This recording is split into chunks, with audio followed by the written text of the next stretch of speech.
In 2019, Hong Kong was engulfed by protest. As so often happens, what began as opposition to a single law soon morphed into a larger pro-democracy movement. And like all movements, it developed its own iconography. Yellow umbrellas, tear gas beneath the skyscrapers, and the faces of brave young students like Joshua Wong and Agnes Chow, both 22 at the time. But make no mistake, this was not just a small, vocal, easily dismissed minority of rebellious youth. At one point, 2 million protesters, nearly a third of the entire city, marched in unison. Even former moderates became radicalized by the scale of government-sanctioned violence. White-collar professionals protested during their lunch breaks, and tearful grandmothers begged with police. Between March and October 2019, the approval rating of the city's chief executive, Carrie Lam, fell from 52.6 to just 20.2. Now, no one familiar with Hong Kong was surprised by the government's hostility. After all, its leader is appointed, not elected. By that point, there was no timeline in which the city transformed overnight into a democratic utopia. But what shocked even the most hardened radical was the government's sheer incompetence. When a third of the population marches, when grandmas take to the streets, even the most corrupt and authoritarian government feels compelled to do something. And yet, Carrie Lam refused to make even the most token of token gestures, needlessly prolonging the protests. But hold that thought for a moment. As the astute among you may have noticed, some of these images aren't like the others. All were taken on November 28, 2019, and all show protests. But only the ones on the left were taken in Hong Kong. Those on the right across the border in mainland China. The mood in Hong Kong that day was celebratory. The United States had just passed the Hong Kong Human Rights and Democracy Act. 200 miles west, in a village outside Huazhou, China, on the other hand, 1,000 armed riot police fired tear gas and cars were overturned by protesters. Yet which government was more responsive to popular demands? The one with a Freedom House score of 59 out of 100, labeled partly free, or the one with just 14, labeled not free? Only in repressive mainland China did the government acquiesce, agreeing not to build a crematorium local residents were staunchly opposed to, and granting amnesty to protesters, though only after they had worn down police. Now, this is obviously a much smaller request than the universal suffrage demanded by Hong Kongers, but it represents a larger trend. China is unquestionably repressive and intolerant of dissent, but it's still only 99% intolerant, not 100%. Chinese authorities, for instance, could very easily have done as their counterparts in Hong Kong did, simply refusing to ever give an inch. Yet in practice, protests do occur in China. They are sometimes successful, and a surprising diversity of speech is left uncensored. A similar protest, for example, occurred nearby over another crematorium in 2014. Construction of a chemical plant was also met with protest earlier that same year. Likewise, this blog post explicitly criticizing the government for using excuses to quote perpetuate one-party rule is allowed in China. So why does the notoriously ruthless Communist Party tolerate any dissent at all? I accidentally landed in Hong Kong during the most tumultuous period of its entire history, the summer of 2019. When friends and family asked what it was like over there, I hesitated, trying my best to explain. On weekends, police allow triads free rein to violently attack protesters. Then Monday morning comes and workers in suits go right back to their offices. Life carries on. I had been warned to be careful and trained to expect a turning point, a decisive moment when Chinese tanks barreled into the city and the credits rolled. And indeed, the end of Hong Kong was declared many times. When the United States began treating it the same as any other mainland city, when its most free-thinking newspaper was shut down, when activists were arrested, and when the national security law criminalized unspecified subversive activities. After each of these events, I found myself in a strange position. As humans, we're always looking for a simple answer, a short soundbite, but I could find none that accurately captured both the significance of what was happening and the mundane reality. How do you emphasize just how far Hong Kong has fallen that you can now be arrested for merely reading the wrong newspaper in public without reverting to simplistic statements like Hong Kong is dead? And while acknowledging that, at least for now, YouTube remains unblocked. How can you explain that there's much more lively discussion and debate in China than you might expect, while not glossing over the scale or scope of censorship? The news, the world, the market, the algorithm subtly push anyone with an opinion on China into one of two extreme camps. Join me in this series as we explore a country, a culture, a political system, and the stories it contains as I try to do the impossible, describe it without hyperbole.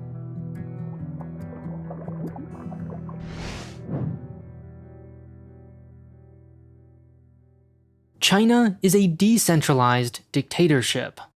These two words may sound contradictory, but both can be true simultaneously. On one hand, the Communist Party, led by Chairman Xi Jinping, has absolute and unchecked power over every function of the state.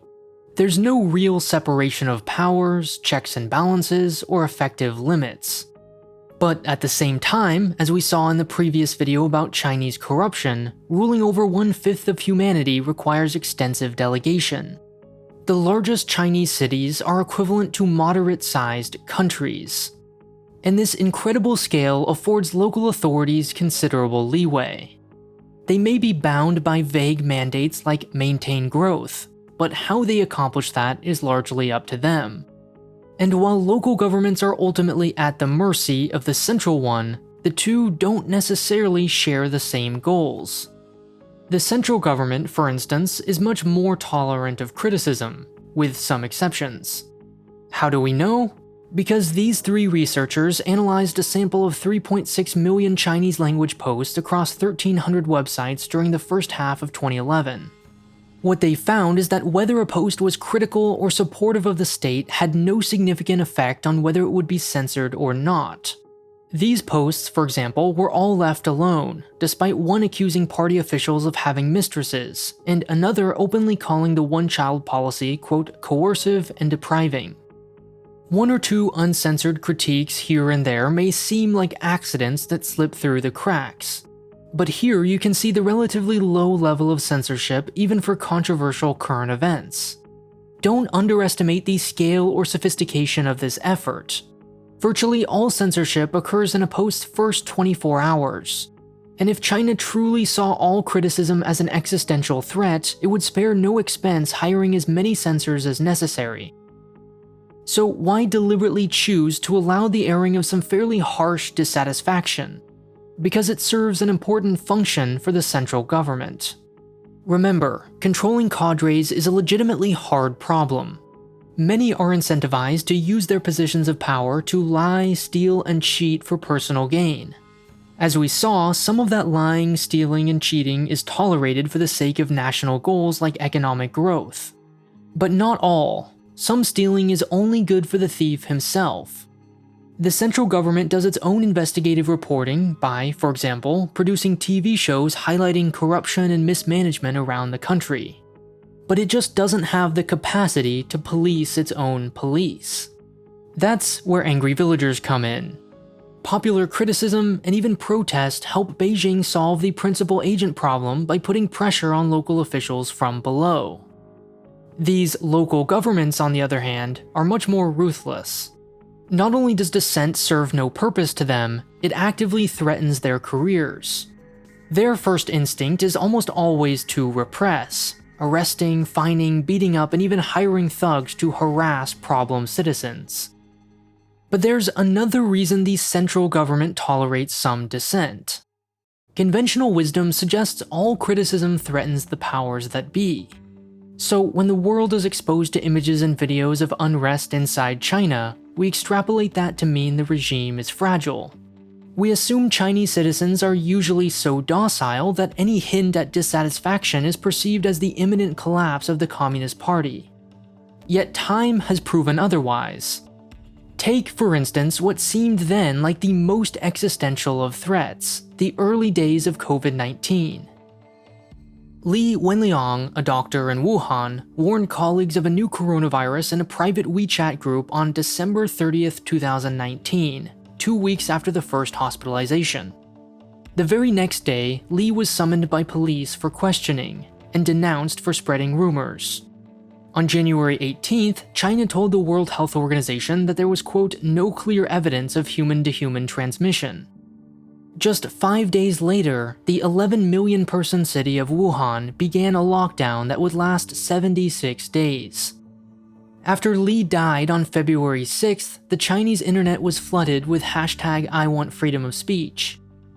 If anything could challenge the rule of the CCP, this was it seemed. A brave martyr, irrefutable and lethal lies, and popular anger directed at government. Despite all this, China once again proved its durability, shifting blame onto local officials and co-opting Li as a national hero. The truth is that criticism is not what China fears most. Of course, all things being equal, less criticism is better than more, and there are some very red lines.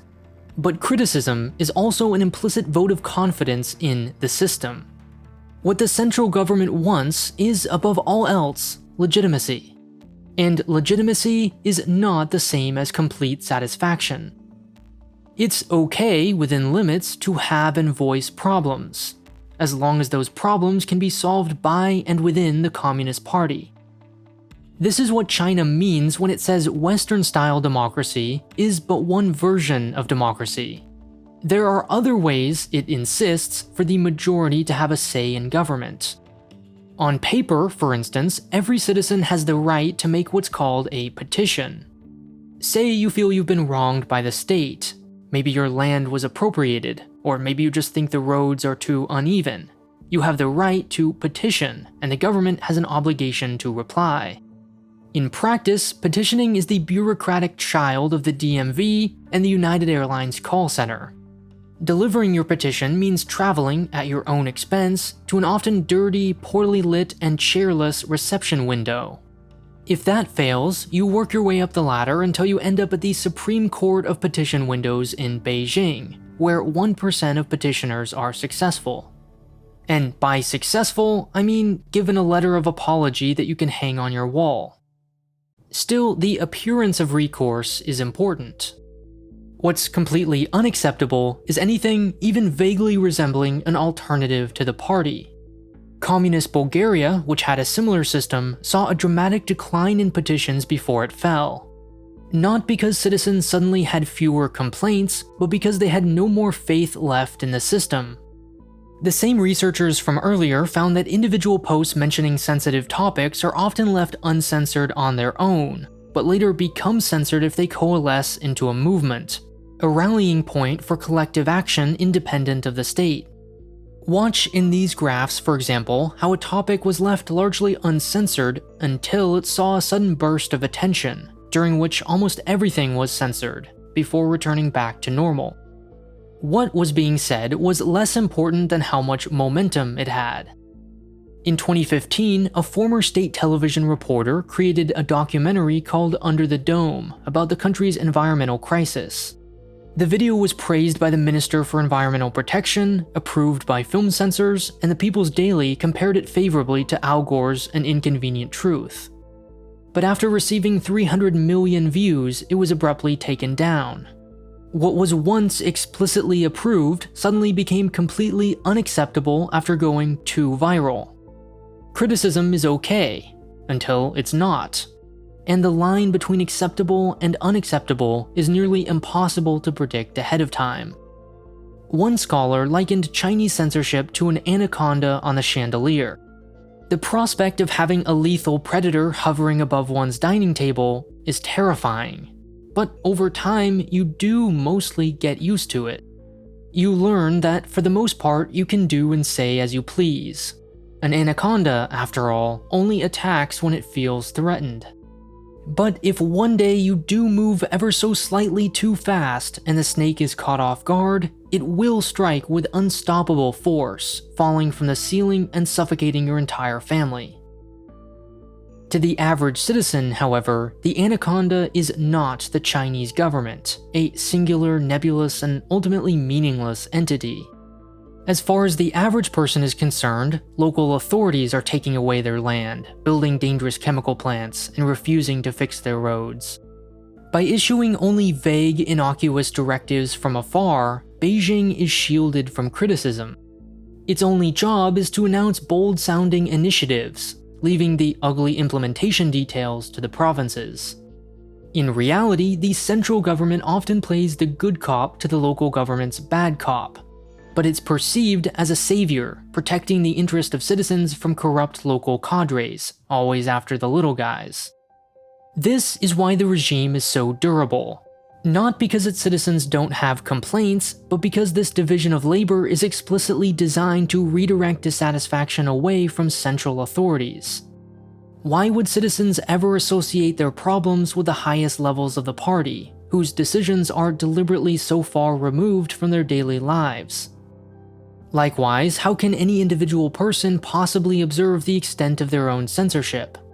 Most online censorship is retroactive, and as we saw, individual criticism is often tolerated.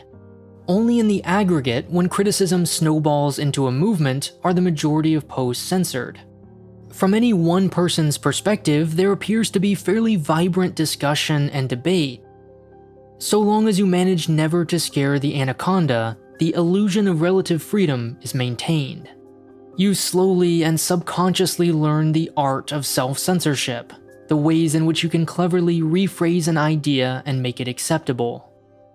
Eventually, you may even convince yourself that there is no snake at all.